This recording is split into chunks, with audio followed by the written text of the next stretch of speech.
मेनखान संथाल परगना करे दो अकोयटा हो नोआ लगित बाकू लहा कना आदो नुआ कथाñ मेना तेहिñ दो आबुरेन एमएलए एमपी आबू दो लेलहा को बनाव काट बुना और उनको गी नुकु तीना एमएलए एमपी नितो सामने रे मिना को आबू नुआ संथाल परगना रे नुकु दो उनको कुर्मी दो एसटी बनाव लगित को सही हुकदा जतो खय लहा रे हेमंत सोरेन आदो हेमंत सोरेन तीना लेलहावा और तीना होहा आय उनी हो मिटे मुख्यमंत्री हुई कते नुआ दो आय बुझाव हुई जरूर करा उनिया भाषा रिया कोनो इया गी बनु तया माने पढ़ाव कते से बाय पढ़ाव कदा ओना बइन बुझाव दड़िया कना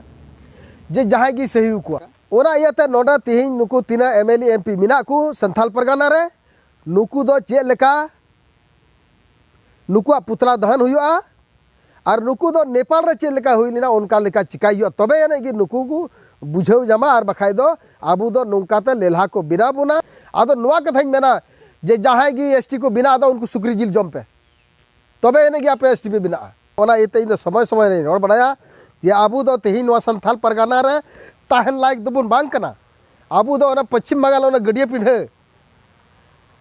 ओना नरहलना किरिल पिंढे बिना ओना करे ताहन लायक हर कना बोन